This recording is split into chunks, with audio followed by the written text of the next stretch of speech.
William, I'm telling you, this saw is blown up, dude. Well, first of all, it's a Husqvarna. It's not a steel. That is your first error. Second, dude, I'm telling you. You can't tell me it's blown up. Look. Look. Right? What?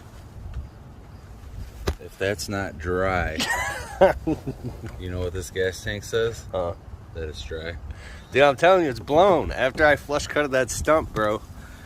And you put a survey at the end of this that if I can get it started and it's not blown, it's yours. I don't want this. I'll give it away.